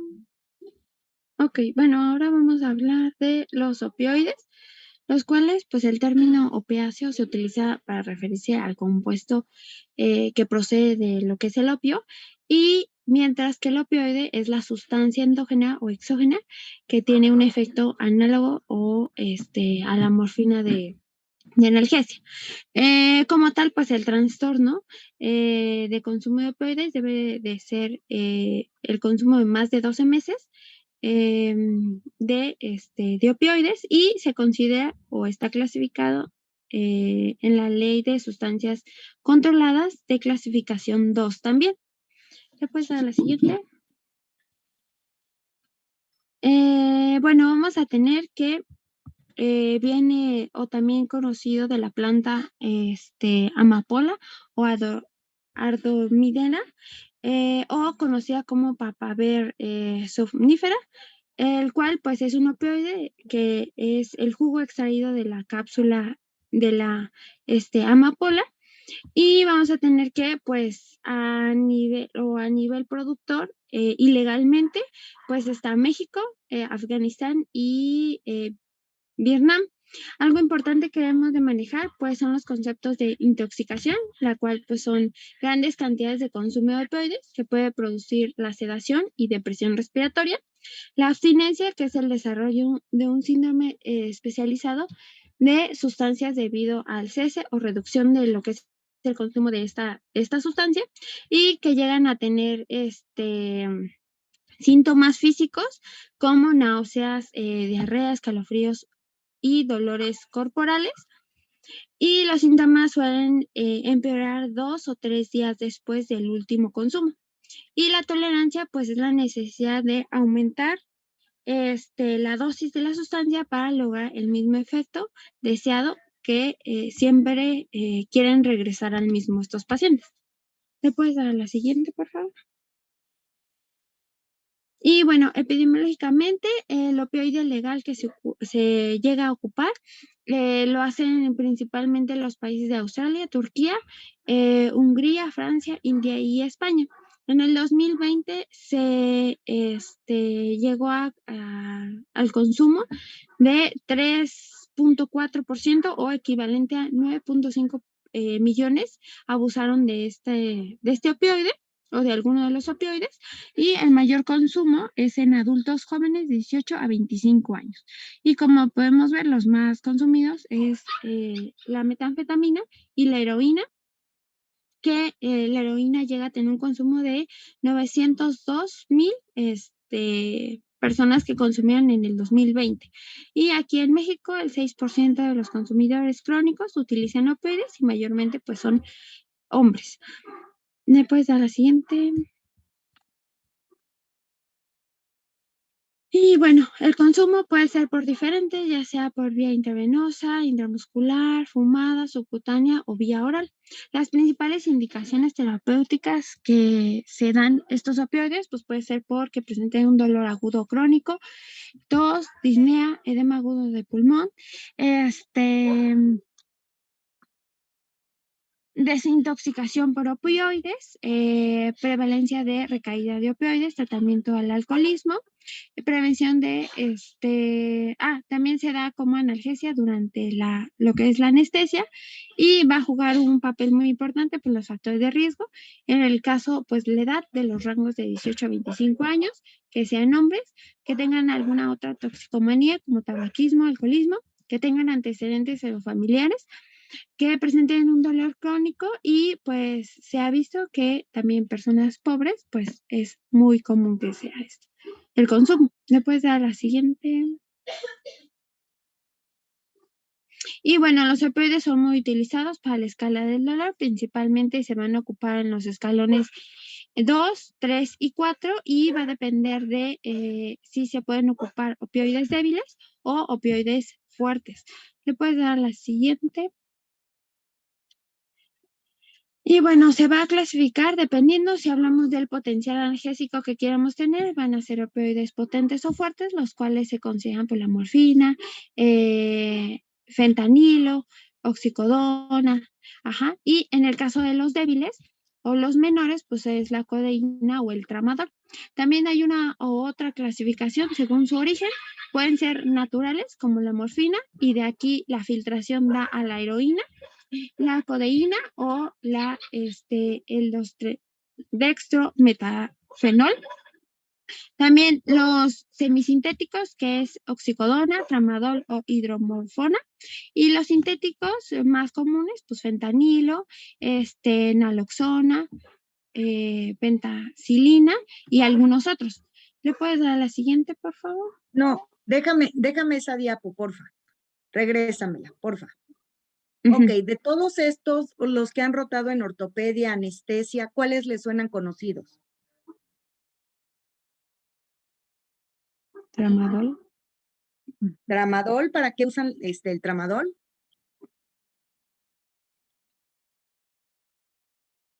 ¿No? Bueno, yo así soy de preguntón en las clases con mis alumnos. Les dirán, así les dirán.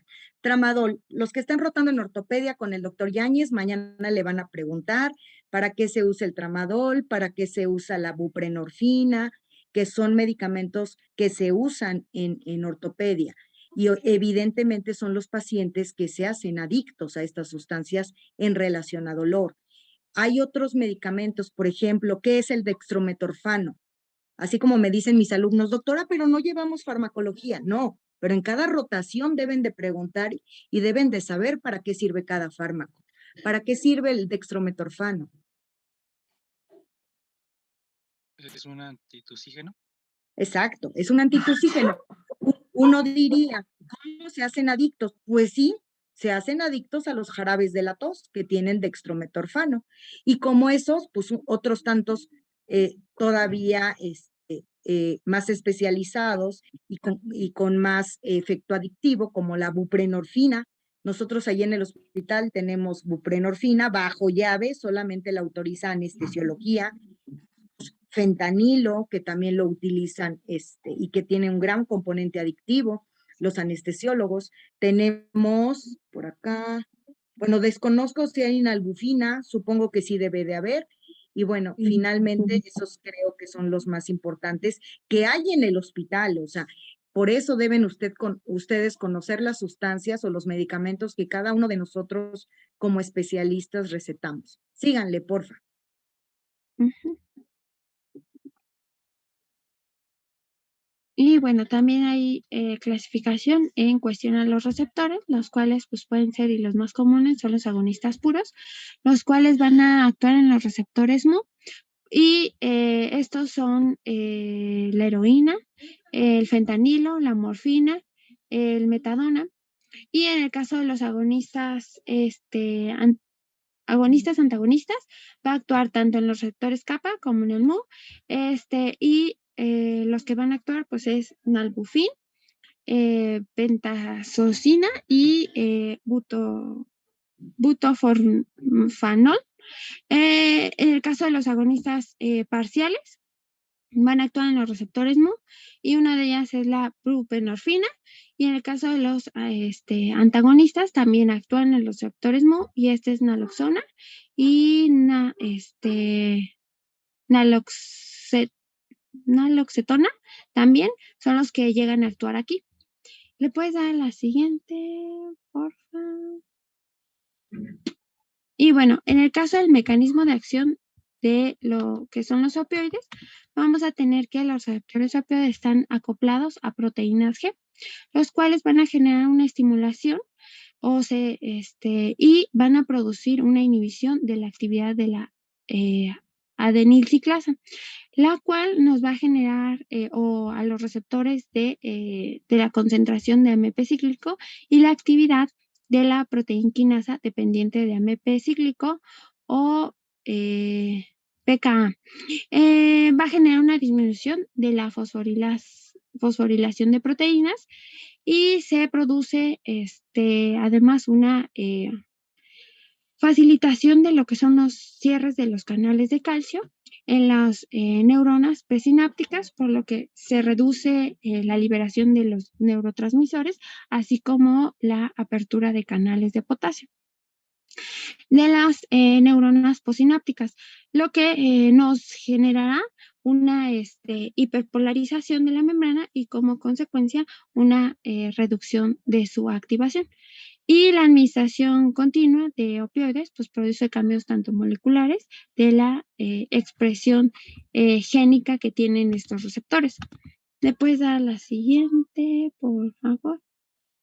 Y bueno, la farmacocinética va a depender de cada opioide, el cual, pues, los más comunes, pues, es en el caso de la morfina, que tiene una biodisponibilidad del 25% y una duración de 3 a 6 horas. En el caso de la heroína, pues, también tiene una biodisponibilidad de 25% y llega a durar de 3 a 6 horas. Lo que es el tramadol llega a durar 68 tiene un 68% de biodisponibilidad y una duración de 1 hora. Y también otro más común, que es el fentanilo, es en esta es de 90% de su biodisponibilidad y llega a durar también 1 hora. Los efectos puede tener efectos tanto centrales como periféricos. En el caso de los centrales, la sedación, vamos a tener que a dosis mayores llega a producir estupor, sueño profundo o hasta coma. Y en dosis ya muy, muy elevadas puede llegar a dar hasta convulsiones. En el caso, pues también les genera euforia, ya que pues genera y la euforia les llega a dar por vía tanto intravenosa como vía inhalada. En el caso de llegan a tener también un efecto de lo que es analgesia, la cual se debe a la acción sobre los receptores mu y que controla pues el sistema tanto aferente y eferente de la parte nociceptiva. En el caso de la depresión respiratoria, pues vamos a tener que aquí hay una depresión de la actividad del centro respiratorio, lo que es el bulbo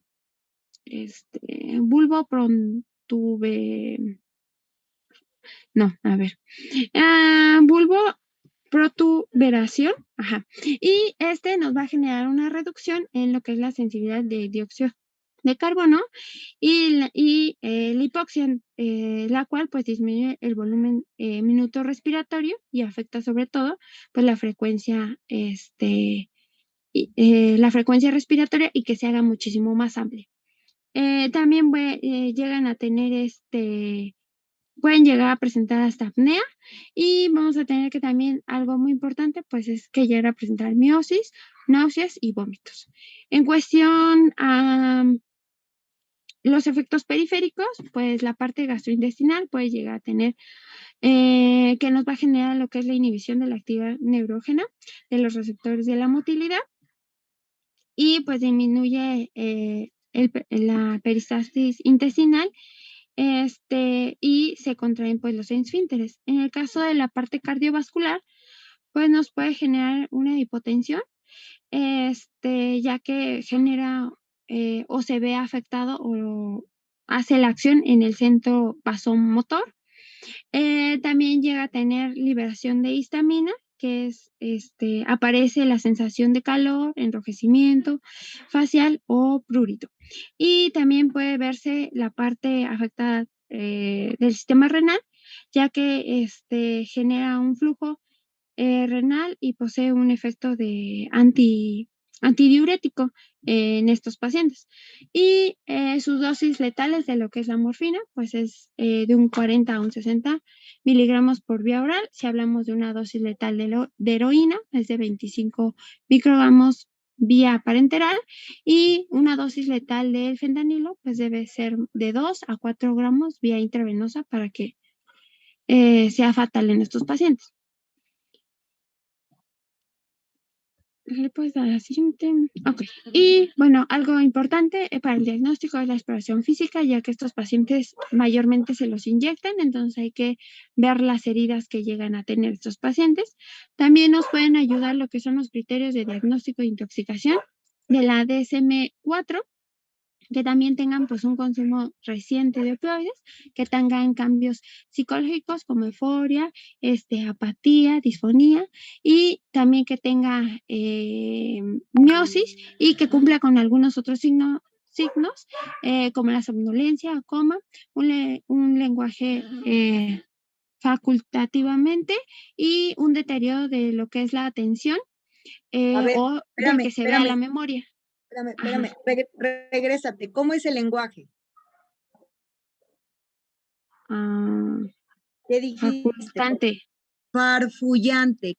¿Cómo es un lenguaje farfullante? Cuando se van ustedes a leer para preparar un tema y se supone que revisan el DSM-4, que debió de haber sido el DSM-5, que es el más actualizado, cuando hablan de un lenguaje farfullante, ¿a qué te suena que sea?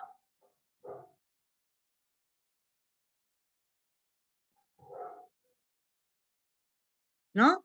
¿Se vencen? Bueno.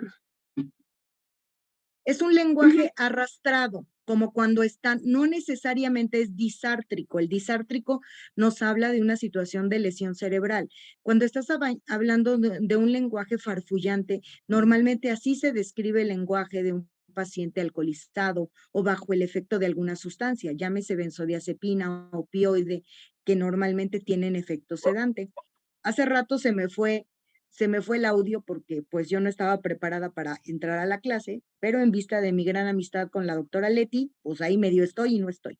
Entonces, dentro de lo que escuché, ¿qué te parecía que era lo más grave por lo cual hay que tener cuidado con los pacientes con intoxicación por opioides? ¿Por qué mueren los pacientes? Que hay una depresión del sistema respiratorio. Eso, por depresión respiratoria. También son pacientes que convulsionan. Dentro de los efectos, no se habla de convulsiones, la realidad es que sí convulsionan, entonces pudieran llegar a ser estatus epiléptico, ¿no? Pero mueren por depresión respiratoria. Tristemente yo tuve el caso de una conocida médico, anestesióloga, que tuvo depresión respiratoria por sobredosis de fentanil. Y tengo otra conocida, hija de una optometrista, que hizo crisis convulsivas por tramadol, 8 tabletas de tramadol. Entonces, sí es bien importante que ustedes entiendan la magnitud de lo que nos estamos enfrentando. Esto es al día a día, porque mis conocidos saben que yo soy psiquiatra, pero la realidad es que llegan los pacientes bien enganchados con estas sustancias. ¿Sale? Síguele, porfa.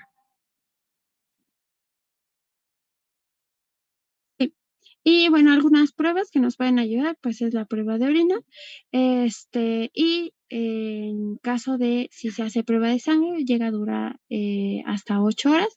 Si se hace prueba de el pelo, llega a durar hasta 90 días, y en el caso de las pruebas de orina, llega a durar hasta 6 días. ¿Le puedes dar a la siguiente, por favor?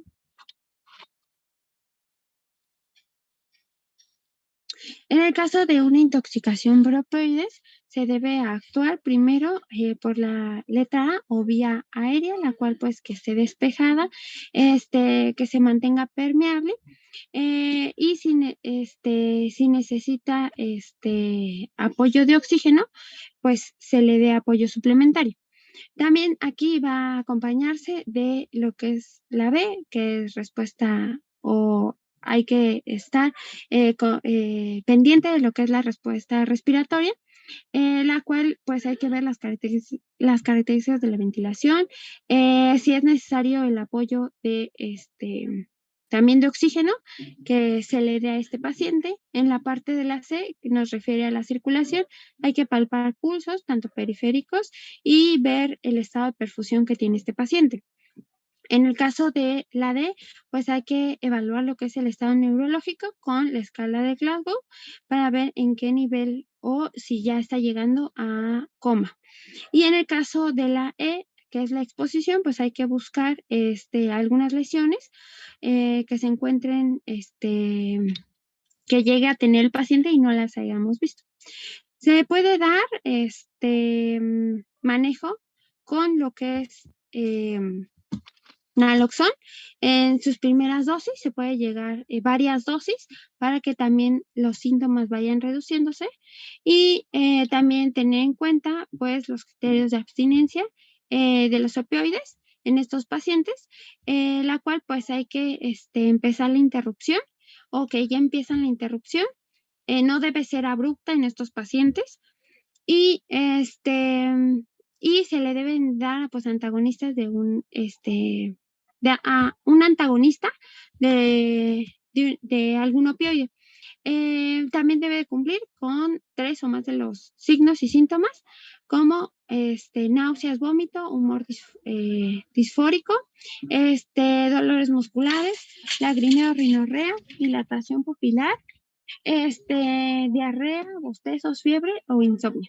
Y hay que tener en cuenta que también, pues estos pacientes o los síntomas que lleguen a presentar, que no sean por alguna otra enfermedad, descartar que sea por alguna otra enfermedad.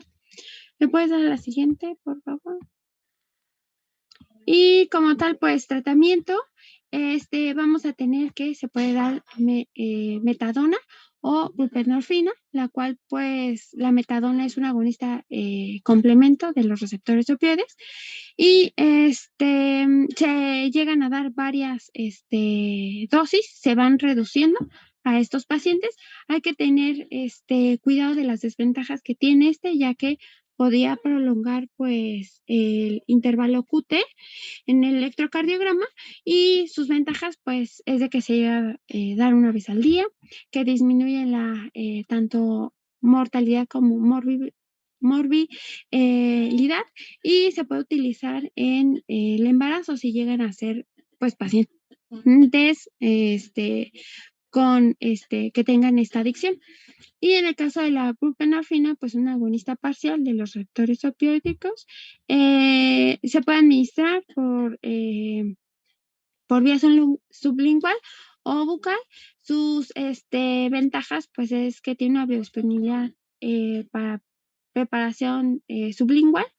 Es segura este medicamento y se puede mezclar con naloxona para evitar efectos eufóricos, ya que se debe de evitar a toda costa los efectos eufóricos en estos pacientes que les generan los opioides y para que no se vuelvan a recaer. Y una desventaja pues es de que tenga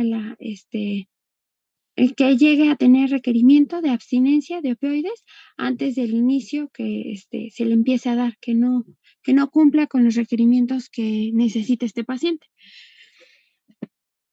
Y sería todo. No sé si tengan alguna duda o algo que aportar, doctora. No sé, tus compañeros, lástima, ya se tuvo que ir la doctora. No, ya volví. Ok. Es que Gracias. Terminando de arreglar mis cosas, ya. Ok. Bueno, yo les agradecería que me mandaran la presentación. Algunos de ustedes de otros temas los he apoyado con la revisión de sus pláticas y tratando de, pues, orientarlos un poquito. La verdad es que yo tengo muchísimo trabajo en el hospital y doy consulta privada, entonces es muy difícil para mí poder comprometerme a estar presente en sus clases. Evidentemente me gustan los temas, pero la realidad es que hay que aterrizarlos en lo que tenemos. O sea, no tenemos antidoping en urgencias, o sea, no tenemos pruebas para poder corroborar a qué son adictos los pacientes o con qué se intoxicaron. Entonces, todo lo tenemos que hacer clínico y con una entrevista indirecta a los familiares.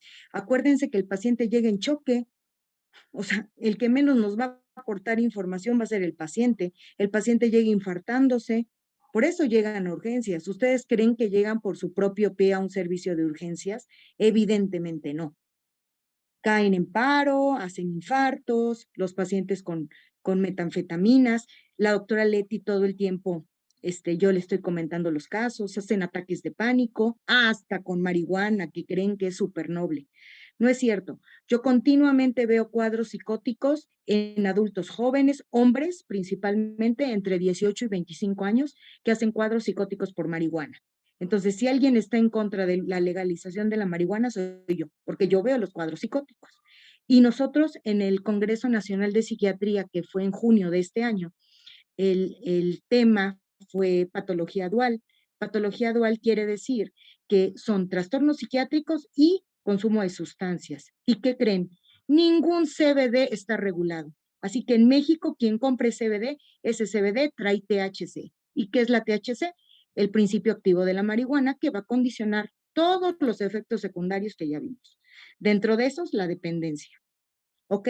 Entonces, que no me los estén mareando, porque a mí me toca ver viejitos, personas con mucho dolor que llegan tomando CBD, de quién sabe dónde, importado de Estados Unidos, sí, pero bien enganchados y además muchas de las veces ni les sirve absolutamente de nada.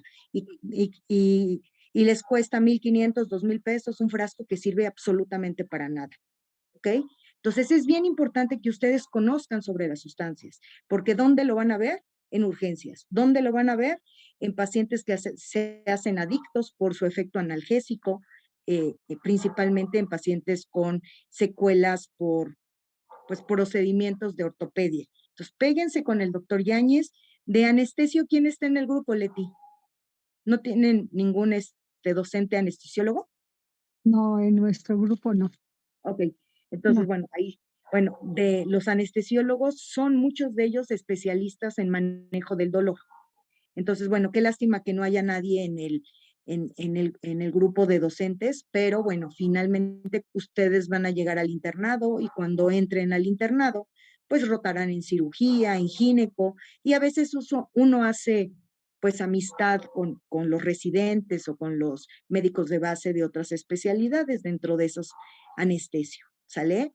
Entonces, sí me gustaría darle una checada a su presentación para aterrizar los tratamientos. Como yo les decía hace un rato, en psiquiatría todos, no solo adicciones, los tratamientos son sintomáticos y muchas patologías como depresión, como ansiedad, como esquizofrenia, como trastorno bipolar, trastorno obsesivo compulsivo, los tratamientos sí son de acuerdo a las guías de práctica clínica, sí son de acuerdo a tratamientos de primera línea, segunda línea. En adicciones todo es muy complicado justamente por lo que los decimos. Les vas a quitar una sustancia y se van a enganchar con otra. O sea, les das benzo y después se hicieron adictos a la benzo. O sea, no es así en psiquiatría. Si les vas a dar un tratamiento, debes de estar seguro que ese paciente no se va a enganchar. Yo, por ejemplo, como psiquiatra, no sabía que se hacían adictos a pregabalina hasta que estuve en el congreso de hace 3, 4 meses. Cuando yo llevo 20 años ejerciendo la psiquiatría, no sabía que se enganchaban con pregabalina, yo no sabía que se drogaban con dextrometorfano, hasta que llegó un paciente y me dijo, y entonces yo me voy a leer, porque como le he dicho a la doctora Leti, pues tampoco sé yo de todo. A mí pregúntenme de las patologías psiquiátricas puras, pero de adicciones ni me gusta ni me interesa. Entonces lo tengo que hacer porque me llegan los pacientes psicóticos o con cuadros yo no veo intoxicación, la intoxicación la ven en urgencias. A mí me toca ver síndromes de abstinencia, ataques de pánico o crisis de angustias secundarias a las sustancias y me toca ver lo más difícil, la psicosis. Entonces, tengo que hacer una historia muy detallada para que yo pueda saber si efectivamente es esa sustancia o otra. ¿Cuál es el problema? Cuando consumen distintas sustancias al mismo tiempo, marihuana, cocaína, anfetaminas o cristal y, bueno, alcohol y tabaco. ¿Por dónde vas a empezar a desintoxicarlo? Cuando en México no hay lugares para desintoxicarlos más que los hospitales generales. ¿Y qué ocurre como en el nuestro? ¿Es un adicto? Desintoxícalo y vámonos, porque no tenemos un plan en el cual realmente se diga que lo valore psiquiatría y que se vaya a CIJ. O sea, yo no he tenido la oportunidad de hablar con los directivos y exponerles lo preocupante que está la situación para que nosotros realmente como psiquiatras seamos enlaces a CIJ, ¿ok? Pero ahorita justamente que están dándome ustedes la oportunidad de compartir con ustedes, yo creo que son otra de las tantas iniciativas que voy a tener que tomar, porque finalmente la única perjudicada, además de los pacientes, soy yo, porque cuando pudiéramos hacer una intervención temprana, pues me van a llegar bien complicados, ¿sale? Pues es todo lo que les quería compartir. Ojalá haya la oportunidad en algún otro momento de poder hablar sobre este tema, ¿ok? Pásenla muy bien, chicos, sigan echando muchas ganas, les falta muchísimo.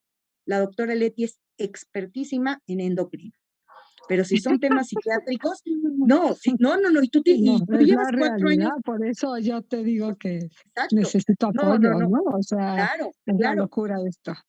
Esto es la locura. Si para mí es la locura, que estoy formada en esto, no me puedo imaginar para los que no les toca, ¿no? Entonces, sí, con toda la